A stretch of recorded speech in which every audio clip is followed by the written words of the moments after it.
꽃이 피려면 망울이 있어야 하고, 잎이 나려면 싹이 있어야 하고, 성공을 하려면 열정이 있어야 합니다.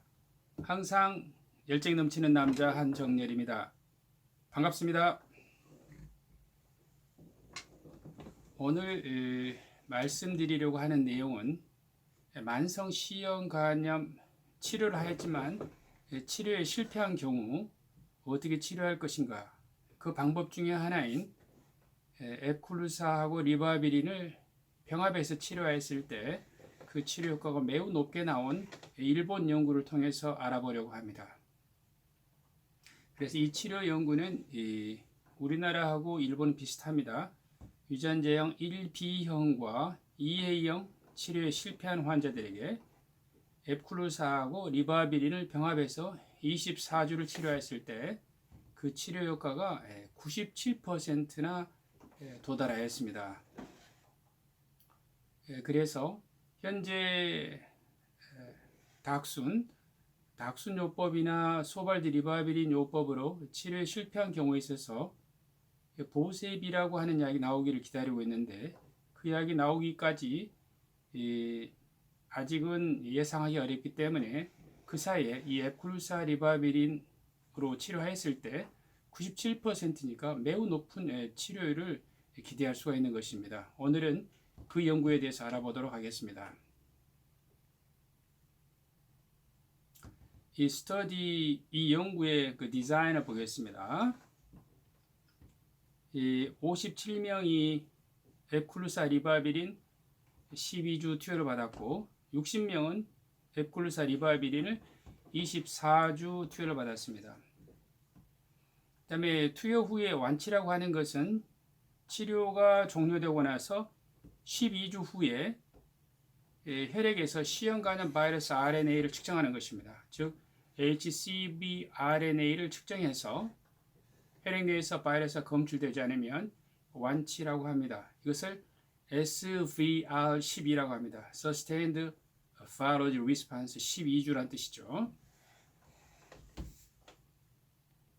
이 연구의 치료 시작점에서 12주 치료한 군하고 24주 치료한 군하고 별다른 차이가 없었습니다.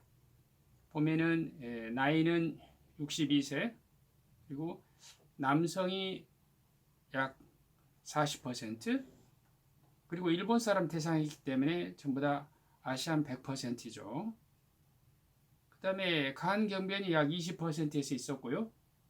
치료에 실패한 경우 유전자형 1B형이 약 80%, 유전자형 2형이 약 20% 정도입니다. 즉 우리나라에서 유전자형 1B형 치료 실패한 사람들, 즉 다클라타스피아하고 아슈나프레비어를 가지고 치료했던 군, 닥순요법에 실패한 사람들하고 소발디 리바비린으로 유전자형 2A형을 치료하다가 실패했던 환자군을 대상으로 일본에서 임상을 한 것입니다. 유전자형 1형 그 치료에 실패한 약제로는 다클라타스피어, 닥순요법의 그 다클라타스피어에 대한 실패가 많았고요. 그 다음에 유전자형 2형은 소발디 리바비린으로 치료하죠. 그래서 소발디 치료 실패 환자가 많았습니다. 그래서 이러한 사람들을 대상으로 한 연구입니다. 양군은 그래서 치료 시작점에서 별다른 차이가 없었습니다. 그래서 별다른 차이가 없는 두 군을, 한 군은 12주를 치료하고 한 군은 24주를 치료함으로써 두 군 간에 어떤 것이 더 좋은가, 그것을 보려고 한 것이죠. 이 연구에서 12주 또는 24주를 치료할 때 약제를 중단한 것은 양군 간에 별 차이가 없었습니다. 그것은 부작용 때문에 약제 투약을 중단할 정도에 이르지는 않는다는 것입니다. 그래서 전체적으로 12주 투여군에서는 1명, 그리고 24주 투여군에서는 2명만이 부작용 때문에 치료를 중단해야 하였습니다. 그러면 이 연구의 가장 중요한 치료 종료점인 시형간염 완치에 대해서 보도록 하겠습니다. 우선 유전자형 1형, 그러니까 닥순 치료로 실패한 사람들에 있어서 12주 치료하는 것보다도 24주를 치료할 때 그 치료 효과는 98%였습니다. 완치가 98%였습니다. 유전자형 2형은 소발드 리바비린으로 치료해서 실패한 경우인데요. 실제로 이런 경우는 거의 없습니다. 저도 많이 치료해 보았지만 소발드 리바비린으로 치료 실패한 사람이 거의 없기 때문에 일본에서도 마찬가지입니다. 여기서 숫자가 적습니다. 12명 중에서 11명이 치료에 성공하였습니다. 그러니까 한 명이 실패했죠. 퍼센트로 말하면 92%입니다. 유전자형 1형은 48명 중에서 47명이 에플루사 리바비린 24주를 치료했을 때 그 치료 성공률이 98%였습니다. 그래서 유전자형 1형, 2형 항바이러스로 치료했을 때 치료에 실패한 사람들을 에플루사 리바비린 24주를 치료했을 때 그 치료 성공률은 97%로 매우 높게 나왔습니다. 그 다음에 24주를 치료할 때 강경변이 있는 사람에서는 오히려 그 치료가 100%였고요. 강경변이 없는 사람은 95%에서 24주를 치료할 때 C형 간염을 완치할 수 있었습니다.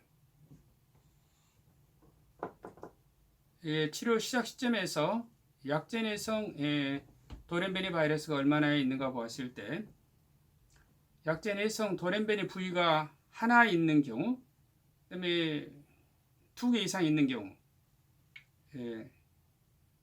그리고 하나 또는 2개 이상 어떠한 약제내성 돌연변이 그 부위가 발견된다 하더라도 그 치료 효과는 24주를 치료할 때 96%였습니다.